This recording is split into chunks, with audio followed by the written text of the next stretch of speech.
Hi everyone at hashtag B1 Less News and hashtag CBC Whistleblower for TAD Tips 119. Yes, I am with Timothy Welsh, who's at Tanner's dad, and this is episode 119, which has been 119 days in a row that we have done an update for hashtag CBC Whistleblower for the purpose of collecting all of the tools that we need to educate the masses about the truth about vaccines all in one place.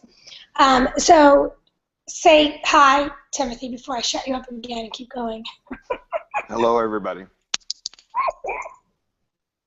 Okay, here we go.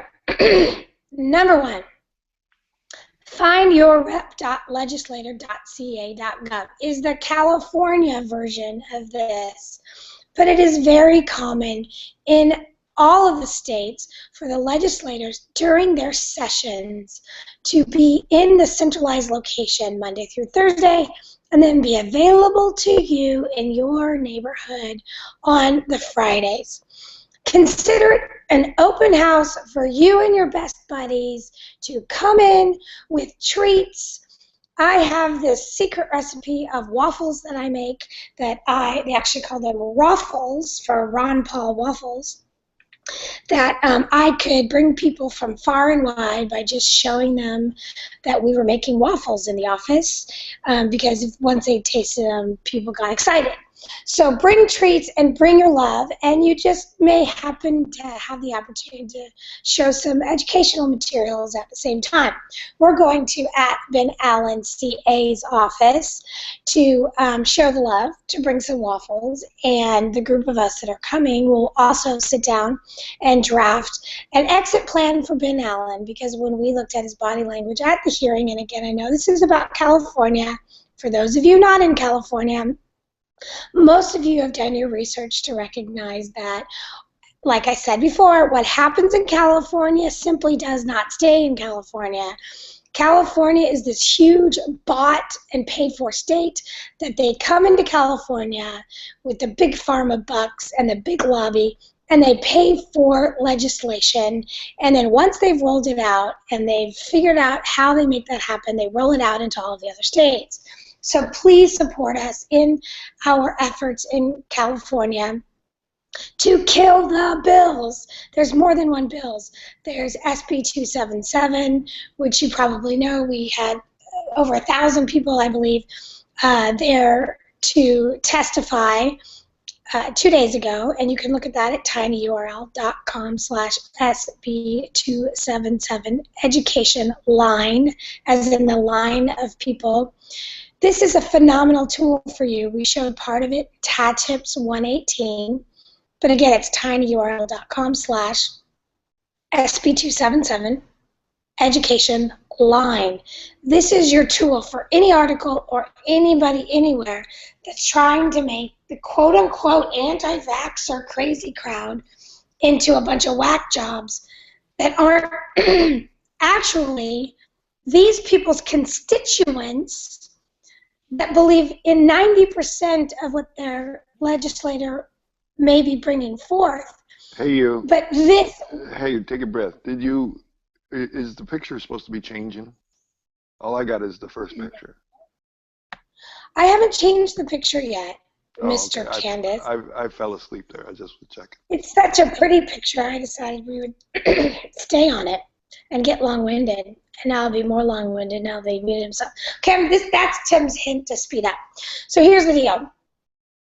Again, that's /SB277 education line is your tool for when people try to say that any of us are wacky, because we're really just their constituents with one issue we don't agree on, but that issue is the only one we care about until we have an amendment to the Constitution that provides for health freedom. The hashtags, hashtag mine, hashtag SB277, when typed into Twitter, Facebook, Instagram, all of these things are pulling up dynamite, amazing things, very similar to just using the hashtag CDC whistleblower, hashtag mine, combined with a space, hashtag SB277, is giving us a phenomenal resource for people as well. Okay, so you need to add images there. That we're looking at the pictures when you pull it up and use all those hashtags together. That gives you images, and so then you can use those images to further the communication across the board.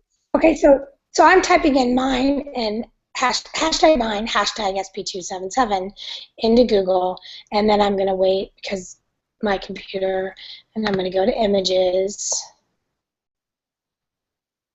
and there you go.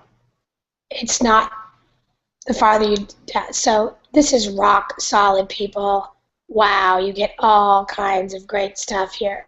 And it's getting stronger and stronger by the minute.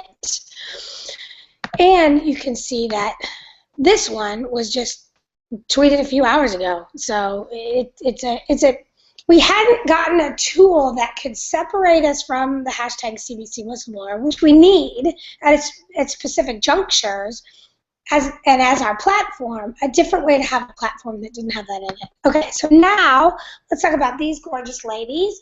We have the brunette is Michelle from at Vile News. We have the blonde is at Liberty Bella 2. Michelle is a key person in everything that we're doing right now. She was really involved in AB 2109, but didn't have enough people to kill that bill. And now in SB 277, and then Liberty Bella, Mary was one of my, Ron Paul, she and I worked side by side 24/7 almost. Okay, so now let's just play this really fast. This is the recap, and then I'll update you from here. Can you give our people a hashtag CDC whistleblower an update of what happened today? So they stalled the bill. They need a little bit more time. Well, why don't you just start with the shade part, Michelle? What else happened? We had like 1,400 people show up. We had an amazing turnout, way more than I expected. And I was also very surprised that we had so much support, or so much opposition to the bill, I should say. There wasn't that much. There was like 35 people, maybe 45. No, I'm talking about our senators that were on our side. They were... Oh, you mean they were opposed to it almost died. It came this close to dying, and then... So show us the list of who we need to give the love to, because we need to give them the love. So we need to give some love to Senator Leyva. Senator Leyva, she was the one in white, right, on the left? Yep. Yeah, she was the first one to oppose, saying she couldn't stand behind the bill as it was written for multiple reasons. What was her logic about? We'll get you all those reasons, you guys. So, who else? Senator Huff, Senator Hancock, and Senator Liu. Hey, what's up, dude? She didn't say she There was more, though. She wouldn't have adjourned. No, she wasn't. I don't know. She kept sliding. Okay, so who do we show the love to? For sure Leyva. For sure Huff. For sure Hancock. And let's put Block and into our... Probably Vidak, because he was getting... Probably Vidak. He's a Republican. He needs to know it's the only option. I think we need to nurture Block as well. He was, he was. Thank you. You too. He was very close to. Don't watch. Stop. Keep going. To supporting, if it was for a few things being modified or whatnot. He was even saying. Okay, pause right there. Okay, so now we get to this, which is this group has been dissected. I know a lot of people were really disappointed that the same day that we had this education hearing where they postponed the bill, where it was clearly going to fail at that particular moment in time, at 1:30 they had a meeting of the education committee that was already planned, where they knew that Huff was probably going to be pulled off the bill. And so basically they took Huff off, who is a Republican, and they replaced him with Sharon Runner, who is a Republican. Sharon voted no on AB 2109. AB 2109, you couldn't vote no for AB 2109 and then vote yes for the draconian version of AB 2109, which is SB 277. So you need to show her the love and the education, and she needs to understand that she needs to quickly come out against this bill so that we can put our energy elsewhere and she doesn't get put on the wrong list with some people, because right now people are confused. Vidak is sounding like we aren't sure about him, even though he's a Republican. But the one that is what everyone got frustrated by was they added Monning. Monning is the Senate Majority Leader. Here is his information, and he voted yes at the Health Committee. So we are suspecting that he's a solid yes unless he learns something different before this vote on Wednesday. The vote is on Wednesday, and then the 28th is supposed to hear the judicial part of it. This is your opportunity. Anybody who can make it to this, I'm going to see if I can. He just got added to the education vote that was postponed. 4 to 6 p.m. today, 99 Pacific Street, Monterey, California. Here's the numbers where you RSVP. Go show them the love. The goal is all the staff around Monning loves you and can't wait to eat your pastries and can't wait to see you next Friday. Whereas Monning feels that we are serious about the education and the data points and that he understands what's really in this bill and what the ramifications are. So, Tim, oh my gosh, now we're seeing some tweets out there that are demonstrating that we had some people that actually fell asleep during this bill, or during the testimony at the end of this bill. So that's probably going to be interesting to try to get out from under. What else you got there, Tim? Wake up, unmute, unmute. I'm not asleep. I'm right here. I just have to unmute. The again, it's just the flow of information and the energy that's on our side. I would say the momentum that is on our side to get our freedoms maintained and the health retained. I think we're on our way. And for this particular one, I would definitely go back one and watch TAT Tips 118, because we discussed a lot of the news that's out there right now. Don't have time to repeat it right now. So for this one, go back to TAT Tips 118, which is tinyurl.com/TATtips118. I would even go so far as to suggest that as you're tweeting, as you're Facebooking, as you're watching Survivor, anything that you're doing that's not in front of your representative trying to educate them about this bill, you could be watching all those TAT tips.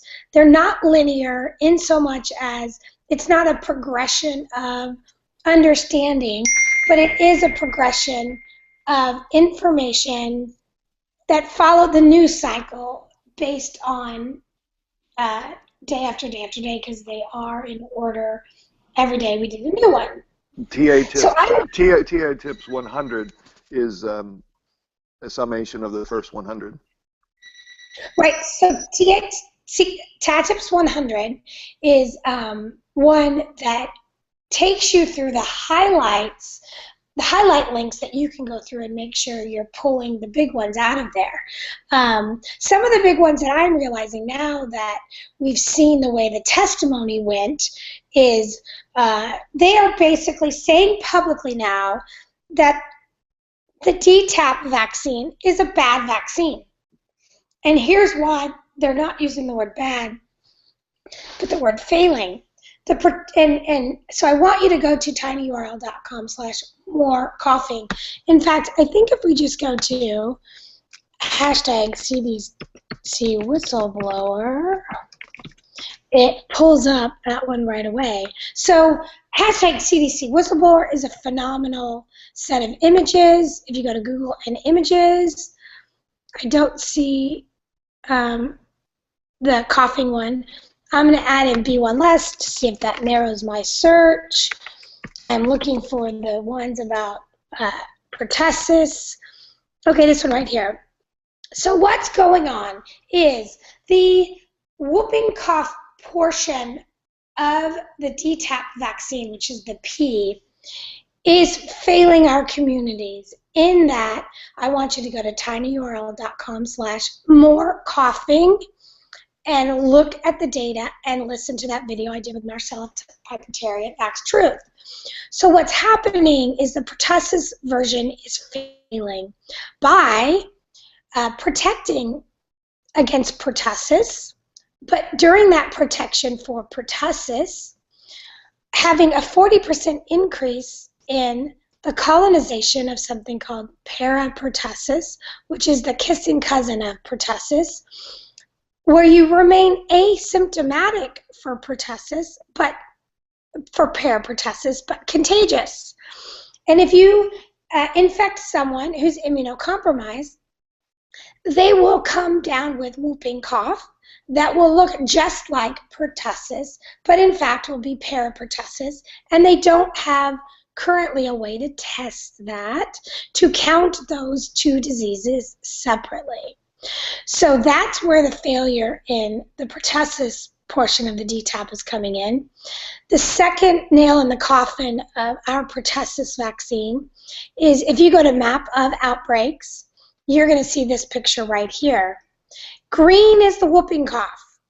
The United States of America is the only place on the planet that is at epidemic levels for the whooping cough, and we have the highest vaccine rate for the whooping cough on the planet.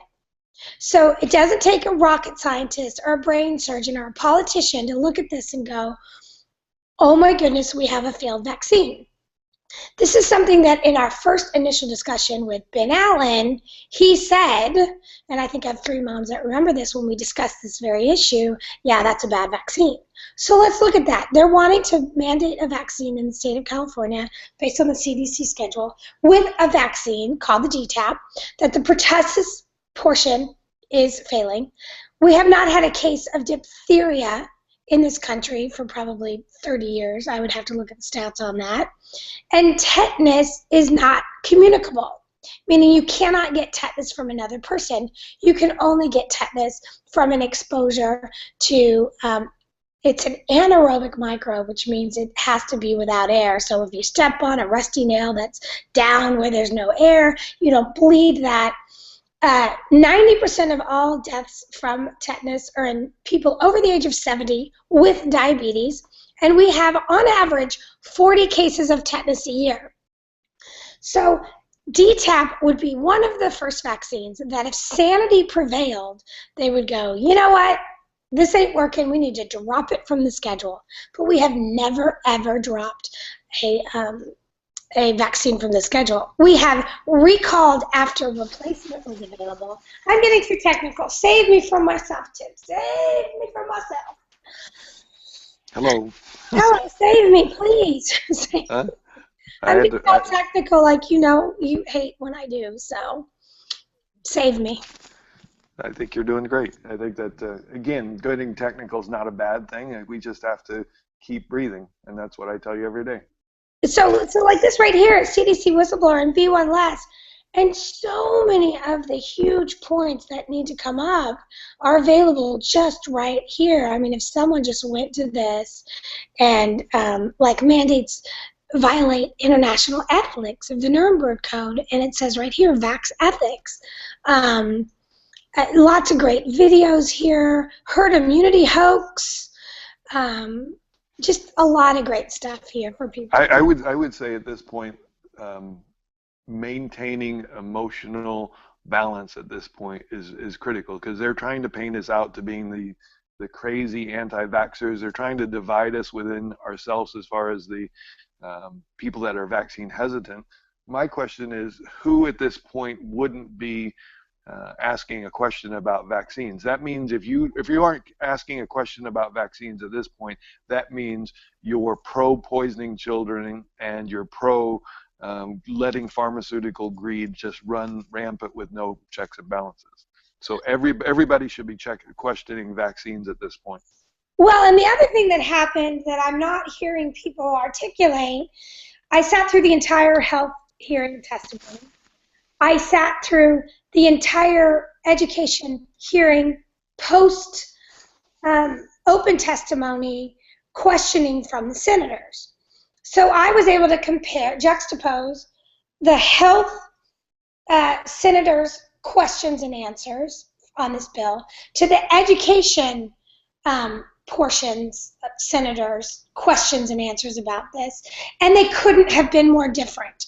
It was as if a floodgate opened and somebody said, you know what, we are going to talk about this stuff. We are going to use the word draconian. We are going to talk about the failing whooping cough vaccine.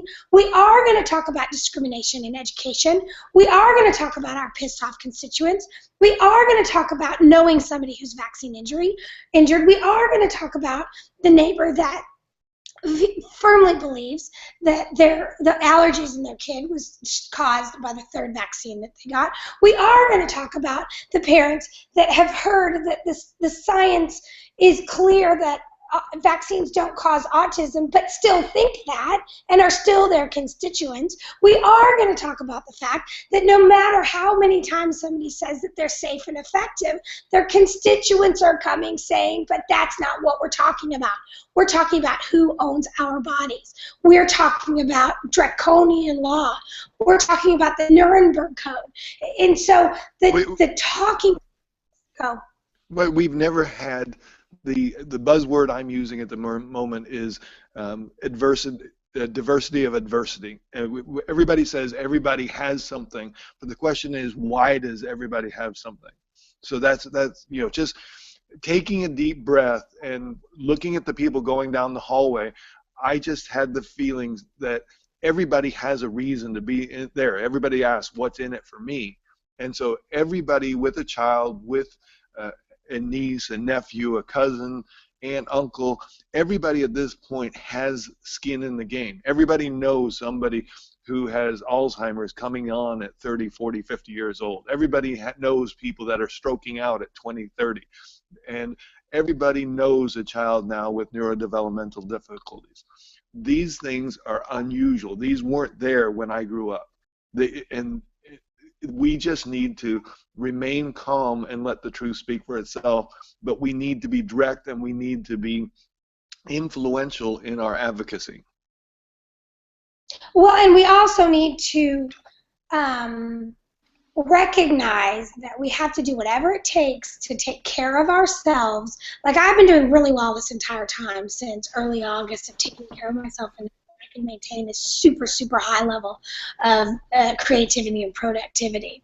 Just since these hearings came, I've started to feel my body kind of say, oh, whoa, wait a minute, too much, too often, too fast, and I'm feeling this sort of blanket responsibility for a lot of different things that I didn't before, and I need to pay attention to that. Like today we're going to Ben Allen's office to try to develop an exit plan that we're going to deliver to him before we leave. Not that he's asked for it, but his body language says that he might be a little more receptive to that than the first time we met with him when he spoke about SB 277, not intending to, and having the audience just think he was, God's gift to the world for talking about saving their community from the rampant measles virus. There are 0 cases of measles right now.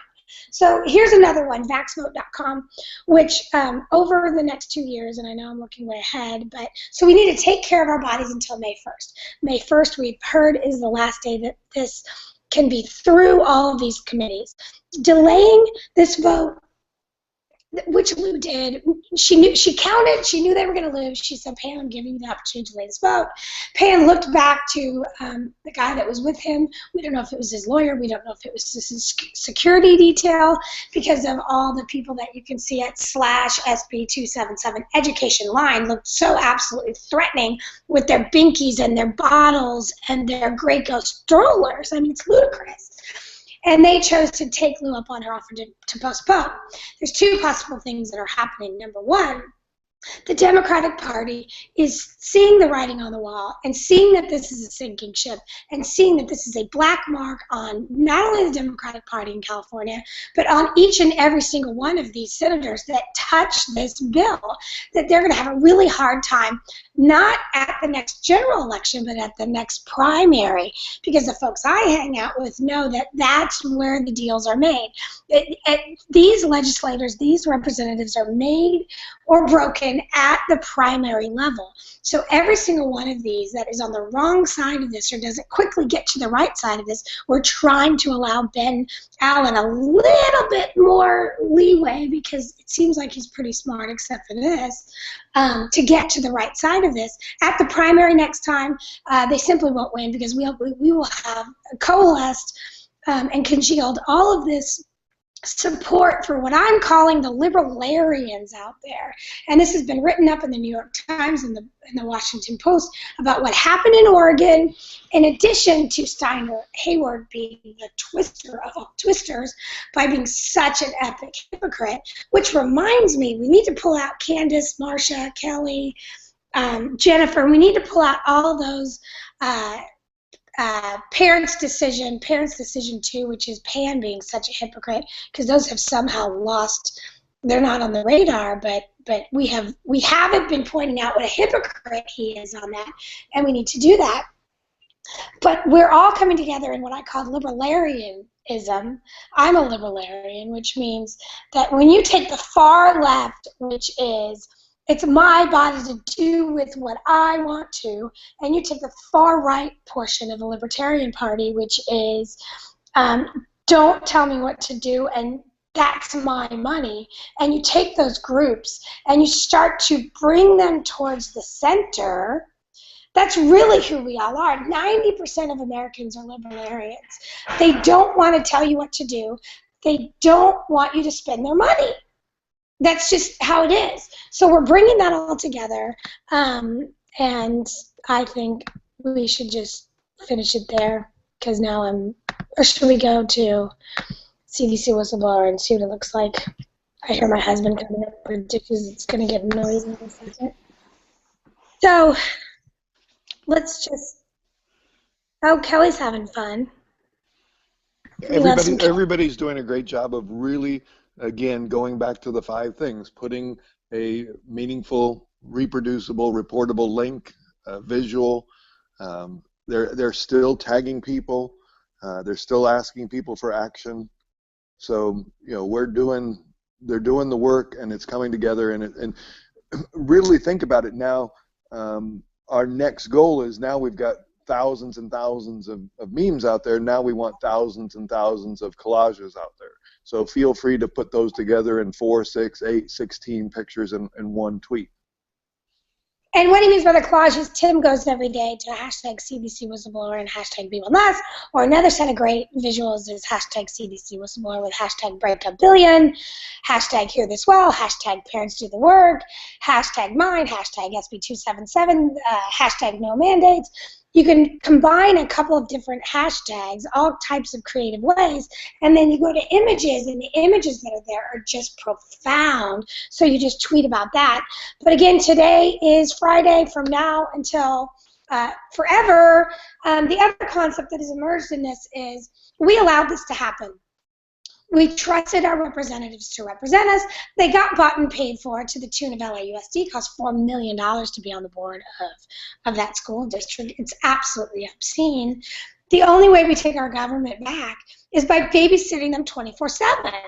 So from now on, we're babysitting our legislators. They are our new best friends. Where they are, we are. Where their communication devices are, we are. And Friday is a huge day because they tend to be in their offices. So Friday is our big babysit your representative today. And every day is, but Friday's the big day. I've also heard that when it's peak legislative season, like it is now, they tend to be there all weekend long too. So I would highly recommend you buy yourself, make homemade is even better, make yourself some fabulous treats, put on your red, because red from now on, as far as I can tell, is going to stand for I'm here and I'm babysitting my representative.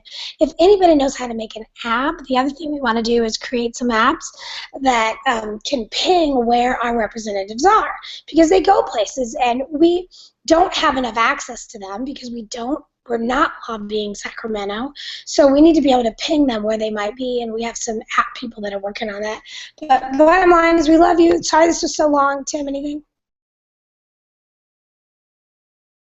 I'm muting now. No, praying for everybody, and just keep up the great work. Waffles at Ben's office. I'll be there probably in 45 minutes.